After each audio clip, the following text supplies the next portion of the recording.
Cerita ini terjadi ketika aku masih sekolah di SMA.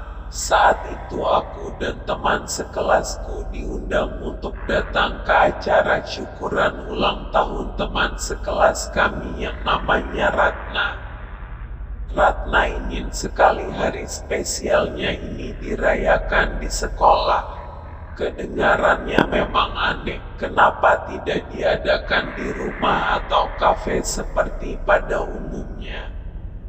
Namun saat itu, Ratna tidak memiliki alasan khusus dan dia hanya bilang kalau dia ingin perayaan ulang tahunnya berbeda kali ini.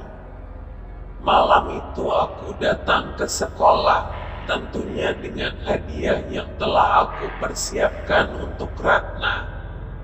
Ruangan aula untuk tempat acara sudah ditata dengan indah. Sekitar jam 7 malam acara pun dimulai.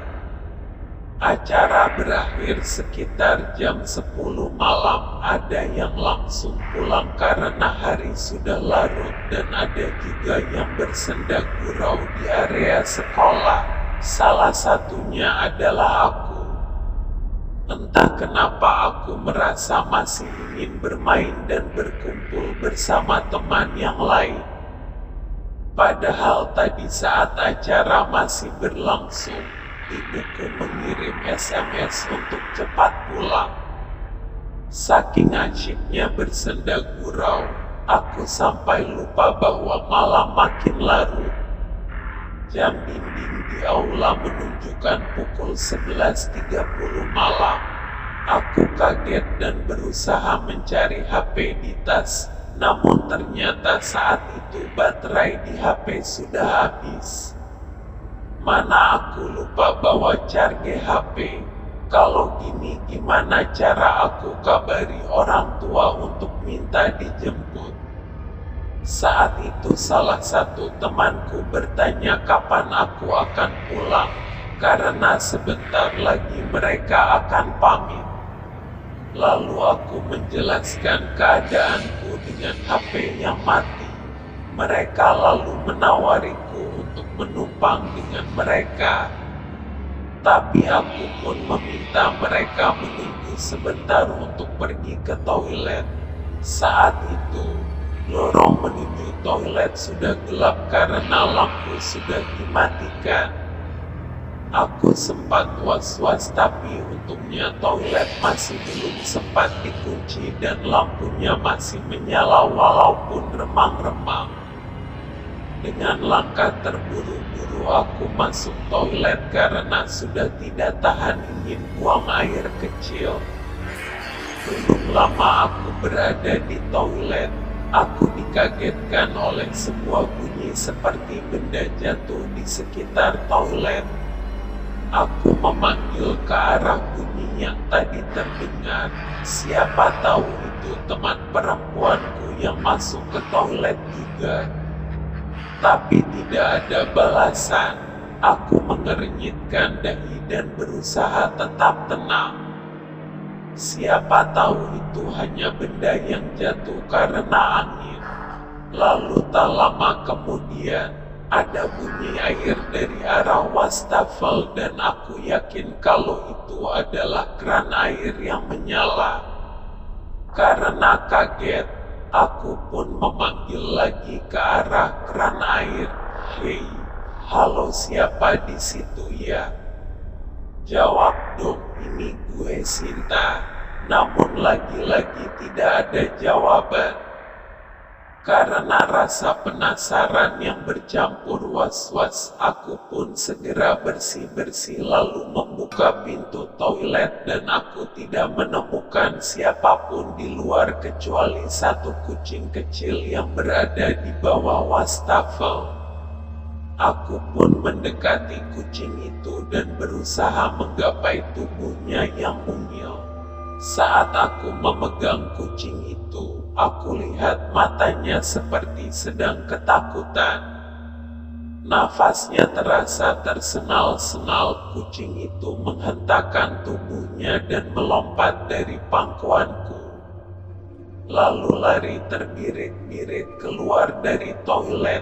Aku tidak mengerti dan tiba-tiba aku teringat dengan suara air keran tadi yang sempat menyala mendadak. Aku memeriksa keran itu. Terlihat keran itu dalam keadaan posisi menyala, lalu siapa yang buka keran air ini? Aku pun hendak mematikan keran air. Tapi astaga, sepertinya aku sekilas melihat sebuah bayangan dan aku memeriksa lagi apa yang aku lihat dan benar. Di balik pintu toilet di sana ada bayangan hitam. Perasaan tadi aku hanya sendirian. Rasa penasaranku berubah menjadi takut. Aku tidak berani mendekati pintu toilet itu dan segera keluar. Tapi saat aku melangkahkan kaki menuju keluar toilet, aku seperti mendengar sebuah suara dan suara itu berasal dari sebuah toilet yang tadi aku pakai. Aku mendengar dengan jelas suara yang sayup seperti memelas, seperti meminta tolong. Jantungku langsung mendadak berhenti berdetak, lututku mulai gemetar. Aku mencoba menarik nafas dan berusaha memanggil, siapa ya di situ? Tapi tidak ada jawaban dan suara itu tiba-tiba menghilang. Dengan rasa penasaran bercampur takut, aku berusaha menenangkan diriku. Aku berusaha melihat sosok suara yang memanggilku barusan, namun karena lampu lantai bawah telah padam, aku hanya bisa melihat sebuah bayangan samar-samar. Sosok itu perawakannya seperti manusia dan postur tubuhnya mirip lelaki. Dia berdiri di atas kloset sambil membelakangiku. Aku memanggilnya sekali lagi. Kini dia mulai membalikkan badannya dengan wajah tertunduk. Astaga, dia bukan manusia. Sosok itu sangat hitam, berbulu dan matanya sangat merah menyala. Aku tidak tahu makhluk apa yang sedang berdiri di depanku ini dan aku pun tidak bisa mengeluarkan suara untuk berteriak. Aku seperti tercekik rasanya. Aku hanya bisa berdoa dalam hati.